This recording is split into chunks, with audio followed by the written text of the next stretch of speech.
Cairo, Seattle. This is Fight, an MMA podcast with Bob Stelton and Danny O'Neill. Insight and analysis from every angle. You can't dispute the results. The fights. That was the biggest pay-per-view card in the history of the UFC. Fighters. We're here with Carlos Condit. He joins us. Uriah, how you doing, man? Doing good. How are you? And everything from the world of mixed martial arts. It's time for Fight. Is he the new and still undisputed featherweight champion? No. Is that not how we address Jose Aldo? I will not address him as the champion. I refuse. I'm taking a stand. He had the interim belt. Now he's got the real belt, and then the whole Conor McGregor era was just a little fluke. Why doesn't he fight somebody for the belt? Seriously, beat somebody for the belt. That's how you become the champ. You beat someone for it. You take the belt from somebody. You don't get it handed to you and say, "I'm the champion. I'm the champion. Look at me. Look at me," which is exactly what Jose Aldo's doing now. It is. I've had such a 180 on this guy. I used to be such a fan of him. And I'm still a fan of the way he fights. I will watch him fight when he fights. But his personality has turned me off to such an extreme level that I root for him now to step into the cage and get his brains beaten in every time. And I don't know if it's possible because he's an elite fighter. I don't know that he'll ever fight Conor McGregor unless he moves up to 155, in which case I hope Conor just turns his lights out again. And we're going to be talking to Joseph Benavidez here. That's coming up. It's Fight, an MMA podcast. I'm Danny O'Neill here with Bob Stelton. We will have something to update you on regarding the podcast. That'll be coming up after our interview with Joe. But the biggest news of the week is that Conor McGregor, as was expected, he had to give up one of the titles. They told him that. Even though he said it's going to take an army to take one of these from me. Right. Turns out it's not that hard. He probably gets to keep his belt. So if he ever gets invited into the Ultimate Fighter house, he can put it up on the shelf. He can come hang his up on the shelf along with the champion of Third and Pine Promotions down there in downtown Seattle as they search for their next. And Jose Aldo has been appointed, not interim, but he is now the champion. And it seems like he's pretty happy for a guy who was saying he was never going to fight again. Just 3 months ago. It's amazing how full of sunshine he is now. Did you read his comments? Yes. It's pretty lame.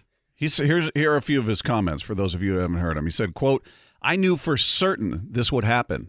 Again, this is a guy who was threatening to quit a few weeks ago. "In my opinion, I never stopped being the champion. I lost that fight because of an accident." You lost that fight because you got hit on the point of the chin and your lights went out, you big dunce. I mean, seriously. He says, "I knew that I would win in a rematch and would become champion again. It's not my fault that he's a coward. He was never the champion. I don't see myself losing to anyone in my weight class or any other one." For him to say that, coward, he was calling you out. You canceled the fight before the fight finally happened. You're the one that suffered an injury. He finally got you into the cage and did exactly what he said he would do to you, which was kick your ass. One punch. You were out. One punch, man, and you were out. And you're calling him a coward? This is a guy who's moved up, fought somebody at 170, took the 155 belt. But the guy that was walking away crying, stomping his feet, holding his breath, saying, "I'm not going to fight. I'm not going to fight anymore." You're calling somebody else a coward? Get over yourself, man. Grow up and act like a pro. Act like a pro. There's two things here. If Conor's not going to fight Jose Aldo, if he wasn't, because I thought that might be his exit strategy from featherweight, that he would fight one more fight, he would fight Jose at 145, and then he would leave that division vanquished. I don't think, the fact that he's doing this, I don't think he'll ever go to 45. He'll fight. It's already vanquished. He already beat him. It's not like this one contender that he's avoiding this guy. He fought. Okay, I thought he was going to go and in a way that only Conor McGregor can do, he would do his Conor McGregor walk and then urinate on Jose's grave. And that's how he would mark his territory, and then he would go back to fighting in the things. What's the fight that's coming up now? Is it going to be Diaz? Are they going to have the third of their fights? For Conor? Yeah. Who's the fight? If he's not fighting Jose. He's not fighting till at least May because his girlfriend is pregnant and he's taking time off. So we're not going to see him until a few months into 2017 at best. And they're throwing around Tyron Woodley. I don't want to see that. I don't want to see that either, but he's a guy that wants to collect the belts, and maybe he could drum up the hype. Any opponent he puts that steps in there with him, it's going to be a big fight because Conor makes it the big fight. But who is the natural at 55? Who's the natural opponent for him at 155? Well, I think it'd probably be the winner of. I think Tony Ferguson. Mm-hmm. I think Khabib is another guy that should be in there if he wins another fight. El Chihuahua. I'm sorry? El Chihuahua? El Chihuahua? Is that his nickname? Khabib Nurmagomedov? No, not Nurmagomedov. What's El Kukui. El Kukui. Yeah. What'd you call him? El Chihuahua. El Chihuahua. Or I guess I don't think he's going to like that. You just called him a small dog. El Kukui? What does that mean? El Kukui. Yeah. I don't know. El Kukui. Yeah, it sounds like a cartoon character. It does not sound intimidating. You're right. Ferguson's probably won the most fights. Ferguson probably makes the most It'd be sense Ferguson or Khabib. I'm personally of the belief that Nurmagomedov needs to win another fight. He was gone for 2 years, and he's another guy who's demanding I be in there. Yeah, now he's sort of softened his stance, saying I should fight Ferguson because Conor's going to be out. That fight's not going to happen. I do love that, and I'm taking a left turn here, though, but I do love that Nurmagomedov's coach is coming out saying, well, Conor's ducking him. I'm like, what are you talking about, man? Your guy was out for 2 years. He just won the belt. It's been less than a month. He won the belt and said, my girlfriend is pregnant. I won't be fighting anybody. It's not like he's going, no, I'm going to fight this guy instead. He's not fighting anybody until May. So this idea that weeks after he won the belt, oh, he's avoiding us. He's avoiding us. What are you talking about, man? Can I bring up something? Why is he not going to fight while his girlfriend's pregnant? Like, it's not like he's going to be sitting there going to Le Mans classes, is it? No. It looks like we're going to check in right here. We'll hear about Joseph Benavidez. Hey, this is Fight. Hi, I'm calling for Danny for his interview with Joe Benavidez. Hey, Jackie, this is Danny. Hey, Danny. So I have Joe. I'll have him to you in about 5 minutes, and we'll get you guys connected. That sounds great. Thank you very much. You're welcome. Talk to you soon. All right. To answer your question, It's so weird to answer that. Like, you got headphones on, and then comes it. You feel like an operator. I like, hey, it's Fight. Hey, it's Fight. I could picture being on the other line going, I'm sorry, your name's what? This is Fight. Danny O'Neill speaking. Welcome to Fight. How can I help you? Welcome to Fight. Would you like a How can I direct radio? your call? To answer your question about Conor taking time off, apparently, from what I've read and heard, that it is remarkably stressful for his girlfriend when he is fighting. Oh, okay. Like, she goes through a lot. Oh, okay. So he's a nice guy. He doesn't want anything interfering with the pregnancy, want her feeling any of that stress that I guess comes along with him fighting. So he has told her, listen, no training camps, no fights until this thing is done. That sounds noble, because I'm not one of the knuckle dragger guys who's like, I don't know why guys are taking paternity leave. Like, yeah, I'm not one of those people, but I'm also like, is Conor really going to be the kind of guy that's standing next to her going, hey, what are your cravings? Do you want some pickles, peanut butter? What can I do for you? He doesn't seem like the kind of guy that would wait on someone. Come on, he's going to have Gucci baby booties there waiting for the little thing. But yeah, I think it's more out of respect to her and really wanting a very clean, that's cool, drama-free pregnancy, because I guess she really gets wound up and stressed during his fight, and he fought a lot. He did. He's fought a ton. Yes. So he's a guy that even if she weren't pregnant, he said, "Listen, I just want to step back for a few months, take a break, catch my breath." I would okay. Ronda did the same thing before she got beat. She fought a ton. Yeah, and these are the biggest stars. I mean, these are the people that could just go, you know what, I'm only going to fight once or twice a year. They were fighting every few months. Ronda was doing it. Conor's done it. So I don't begrudge them at all for taking any kind of break, and obviously the pregnancy makes it even more valid. We're going to have a kind of a gap in cards here because, Daniel Cormier, who's no longer part of that bout was scheduled coming up in 2 weeks. Yeah. He was going to fight Rumble Johnson the second time that they'd fought, and he had to pull out with an injury. And you saw them; they made nice on Twitter. Yeah, there's a lot of respect between those two, and obviously they've fought before, but it wasn't one of those hate-filled things. There's a ton of respect, and they were both very respectful before and after the fight. You saw Anthony Johnson tweet out, "Hey, I hope you get well," and Daniel tweeting back, "Hey, I'm really sorry about this. Well, don't worry, we will do this." And so it's polar opposite of Cormier and Jones, or anybody else for that matter. Very cordial. So the next big bout is really going to be Ronda's return, right? Is that the next one that you have circled on your calendar, New Year's Eve? Yeah, I mean, 206 is on the 10th, and then you've got a couple of fight nights in there, a couple different things going on in between. But I'm fixated on that one. Yeah, I mean, Nunez Rousey, and you're hearing all these weird things about Rousey, how they had the stare down with Amanda Nunez there, and then according to reports, she needed to be consoled after that for some reason, that she was really upset. Didn't really make sense to me, but that was the report that was out there. And then I was reading one today that she's got a list of everybody that talks smack about her. I've heard that too. After her loss, and she's like holding a grudge, which I think is great. She needs to come into this angry. She needs to come in motivated with, oh, yeah, you doubted me, with something to prove. Like we talk about football players and teams and all these guys having a chip on their shoulder and finding that level of disrespect somewhere to motivate them to go, oh, yeah? All right, I'm going to show you. I like that she's angry, if in fact she is. And then we are going to see Benavidez, Henry Cejudo, which I actually think is going to be a pretty good fight. I do too. And I'm more looking forward to that than I am the Ultimate Fighter winner taking on Demetrius Johnson. Have you? What are your thoughts? I think there are a lot of good fighters on that show. Yeah. There's not one fighter I look at on that show and go, he's got a shot. I know Dana's done his job and pumped up every single one of them and said, hey, this guy could be a problem. I don't unless Demetrius just goes to sleep and says, I can get past this. If he comes in with the focus he does every fight, I don't see it being close. I don't see it being a decision. I see him stopping anybody in that house. There are multiple guys on this season of The Ultimate Fighter that belong in the UFC. There are a couple guys that have been in the UFC, like Demetrius Page. Damasio Page. Yeah. There are multiple guys that belong. And Elliott was in UFC as well. But I don't know if there's anybody that you look at and say, like, he's really going to challenge for the title. He really deserves a shot. He's ready for that challenge right No, now. there isn't one. And it doesn't mean it couldn't happen. As we know, that's part of the allure of this sport, is that one punch changes everything.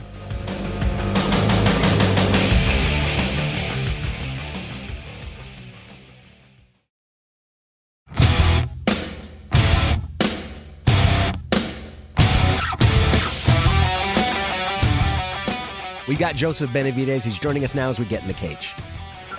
Hey, Joe, you're on with Danny. Cool. Hey, Joe. Bob Stelton is also here. I'm Danny O'Neill. We appreciate you joining us. Hey, guys. Let me tell you right off the bat that you are a markedly better interview than Henry Cejudo, who kept me on speakerphone the whole time, Joe. He's something else. What's this season been like, working alongside him and sort of the rivalry that's been built up? I'm curious how much of that is earnestly felt on your part, and how much of it is sort of the nature of the show. No, it's been cool. You know, it's been definitely a different experience for me. You know, I've never had to hang out with someone I was going to fight as much. Or not actually hang out, but, you know, see them, you know, kind of daily and be in a competition before the competition. So it was a cool experience. You know, it's a little different because we're not necessarily – I know I'm going to fight the guy, but we're not 100% focused on a fight at that point because there's so many other factors with the show and the 8 guys and them succeeding and all that. So it's a little different. You know, it kind of just leaves kind of like a watered-down form of competition, attack his lack of personality and his lack of character and, you know, stuff like that normally I wouldn't do because, hey, we're going to fight. That's a pure form of competition. So it leaves that to it. But you know, other than that, you know, it was fun. You know, buried him in every aspect of that competition as well. So that's funny. Well, and Joseph, you know, as I've watched this season, and I was telling Danny this, and I've spoken to you a few times before, it felt like this was sort of outside of your normal personality. That it almost looks like you felt like, I got to carry the load here and make this interesting, because Henry Cejudo is not a guy that's loaded with personality. Yeah. He's not a trash talker. He's a very mild-mannered guy. So did you kind of feel like, all right, I'm going to have to kind of carry the promotion of this whole thing? Yeah, well, I wouldn't say it's out of my personality. It's just a side, like I said, an experience and a side I haven't really had to show. You know, I've never had to hang out with someone I was going to compete with, you know, for 6 weeks and be on TV and be filmed. So everything for the most part's real. You know, like some people will call me this or call me that, but it's just like, hey, man, at the end of the day, I'm human. You know, I have everything. I can be vulnerable, you know, mean, a jerk, you know, super nice.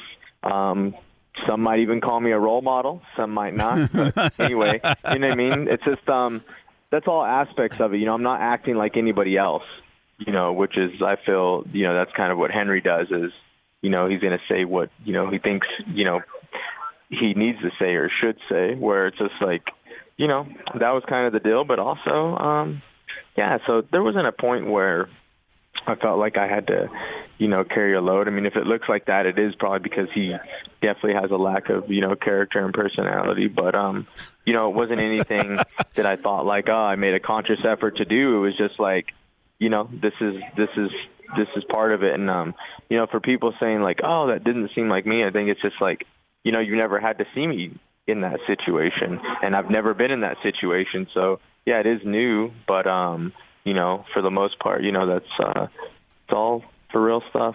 Is it hard with a guy like that though? Because I mean, he's not loaded with personality and all that stuff, but at the same time, you look at him and go, he's just a nice guy. I mean, he's just a mild-mannered, nice guy. He doesn't talk smack. He's just kind of there. Is it hard to sort of drum up that animosity or that intensity with somebody like that doesn't really fuel your fire, like a Conor McGregor or anybody else for that matter? It's different. Yeah, I mean, I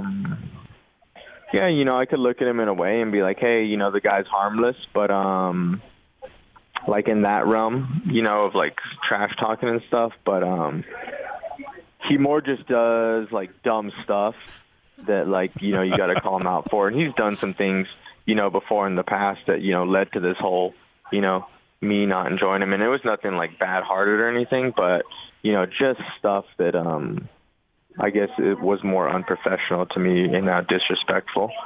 So, he did some stuff on the show like that as well. It wasn't like, the guy's harmless in that realm, but I think he can be a little unprofessional and disrespectful a little bit. So, and then he just does dumb stuff. So he pretty much, makes a jerk of himself sometimes. And then obviously I'm left to kind of call him out on that because I'm his competitor. One of the things I loved in the show, Joe, was you training Hiromasa, the Japanese fighter, where there's an obvious language barrier. But that sequence of you guys training, what was that like to have fighters from all over the world there and to be dealing with language barriers, that sort of thing? Yeah, it's pretty crazy, man. It's so cool because all of us, like, fighting is something like everyone's going to understand. And Hiro's so smart. Like, as you're watching the training, the training he's obviously picking up, but even in the corner, he can hear what I'm saying and implement it in his fight. So I think he understands a little more, especially just fight-wise. Everyone understands the fight. So, yeah, it was really cool, man. Like, even Brandon Moreno on the show, he speaks Spanish. He's lived with me the last 4 weeks in Denver training too and stuff.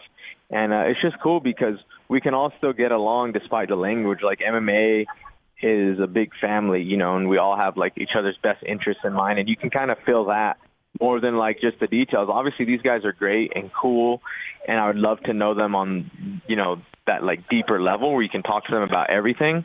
But for the most part, I mean, you can feel, the care and the support and everything, and then everyone understands fighting. So it was cool. Like, one of my favorite parts on the show, I think, is like Ronaldo, Hero, and Brandon all kind of trying to talk.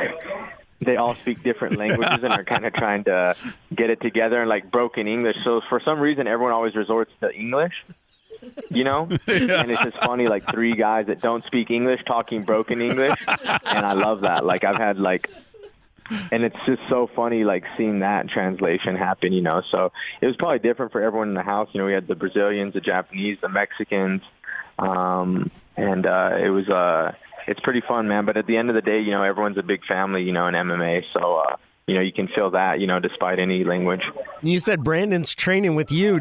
He had been training with Henry before. Did you add a training partner in that regard? Yeah, for sure.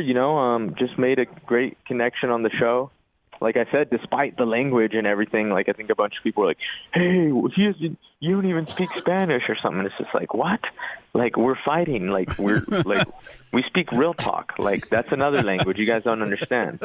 So, yeah, I mean, we got along so great on the show, and the guy just really just touched my heart, like, on the show, and inspired me. He was a huge part of my journey, getting out the first episode of the show and then continuing to train and, like, train with me, and just like believe in some of the stuff I was doing and like take that stuff to heart. So that was huge for me as a coach. And then, like, went off and fought after the UFC against Smolka, even though like the show was still going on, So that was cool. We just got a great relationship and enjoy training together. So he's fighting on this card as well. So we continued that. I had Eric Shelton down as well, training with me. So it was cool for this camp. I kind of could just make my own little squad of strange little men, and we could all train together and have the same goals moving forward.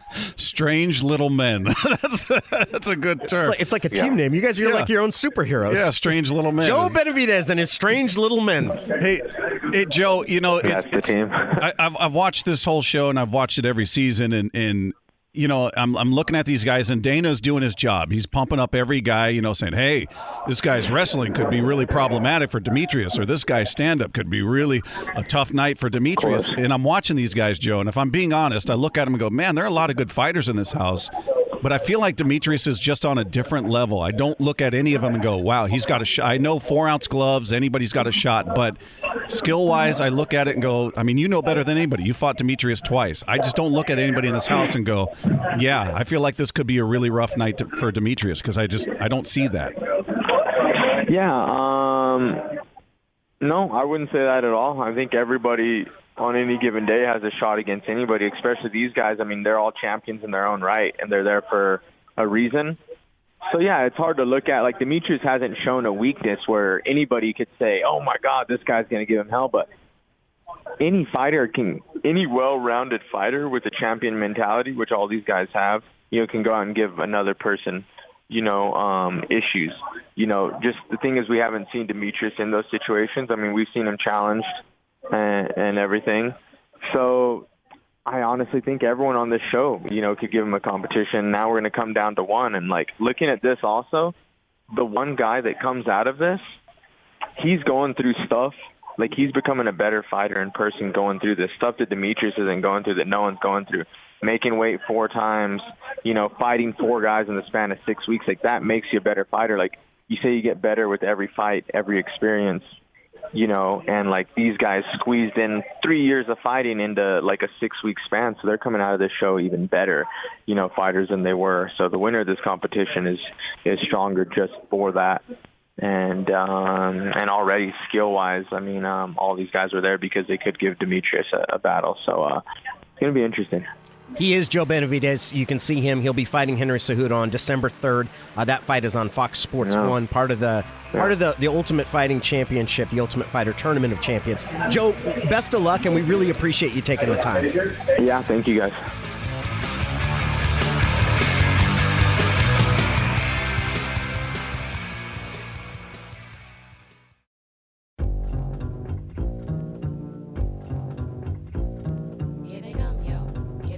All right, that is Joe Benavidez. Notably not on speakerphone. Much better than not on Henry speakerphone in a Cejudo. room full of people, clearly, but yeah, that's I don't think anybody in that house has got a shot, man. I'm sorry. I just don't. I allow for the idea that one punch does change anything. You're wearing 4-ounce gloves. If Demetrius gets hit on the chin, it could be lights out. I completely allow for that. But if we're talking about a legitimate buildup of look at who this guy is. This is why he's going to be a nightmare for Demetrius, or a potential nightmare. I don't see that guy in the house. Well, this is Fight, and that was Get in the Cage. It's brought to you by Emerald Queen Casino.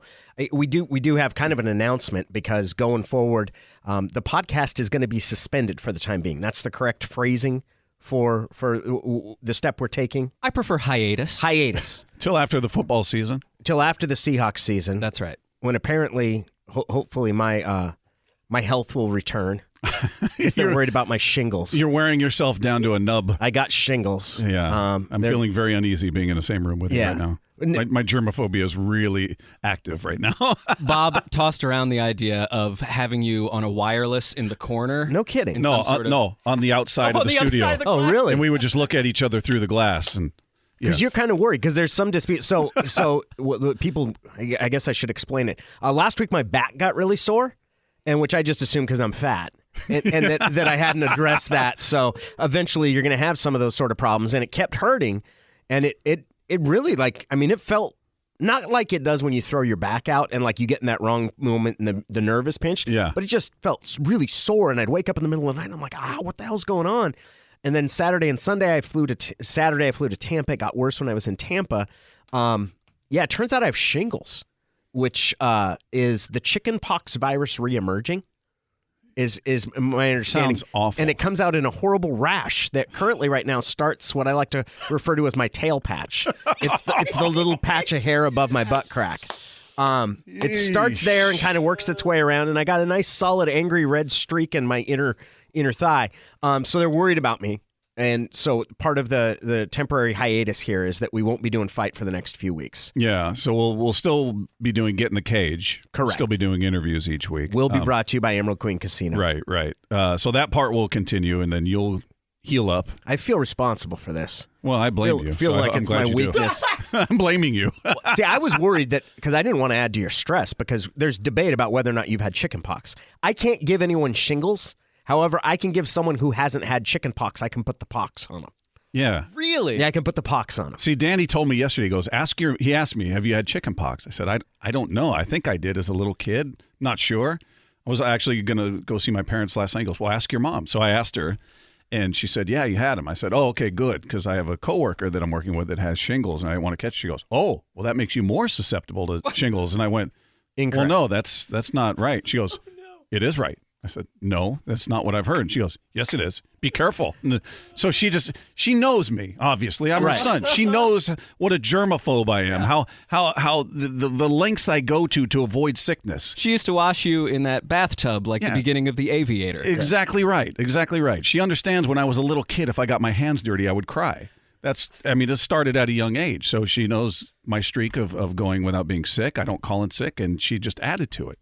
Is what she did. She made me really paranoid is what she did. Now, here's the thing, though, is that I told you, and this comes straight from both my doctor and my wife's doctor, I can't communicate shingles. And if you've already had chickenpox, you can't get chickenpox from me. So you're safe. I could take the red rash that's on my inner leg and rub it all over you, and you'd be just fine. Even if some of the pus that's coming out was able to be wiped out on you. Stop it. That is just... How do you think I feel? I've got it on my leg. No, but talking about rubbing it on other people, Danny. People right now listening to this are going, what the hell, man? Yeah, that's what the true. hell? So we have the Ultimate Fighter finale. That is coming up this Saturday. And then we have UFC 206. That's coming up, which was going to be headlined by Rumble Johnson and Cormier, and now you got Max Holloway that's there. I like Holloway. He's a good fighter. And another he's guy fight, that Connor beat, by the way. And Pettis. Yeah. That's one of those that looks better in the rearview mirror. Like at the time, they were just kind of two up-and-comers and see which ones. And now you look at it, it's... He dominated him. Oh, he did. Yeah. So, and we have no... We also have a fight night coming up with our buddy Anthony Hamilton. Oh, really? Who's Anthony going to fight? He's going to fight, and I always forget how to say this guy's name, Francis Ngannou? I don't know him. Big hitting. This is going to be... If Anthony gets past him... That's going to this guy's 8-1. He's kind of captured the imagination of people because he's a big hitter. I think he's French.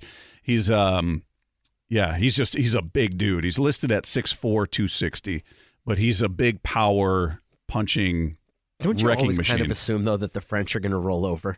Well, like if it gets into a war, that guy's he's gonna stop trading. I think he's French. Don't.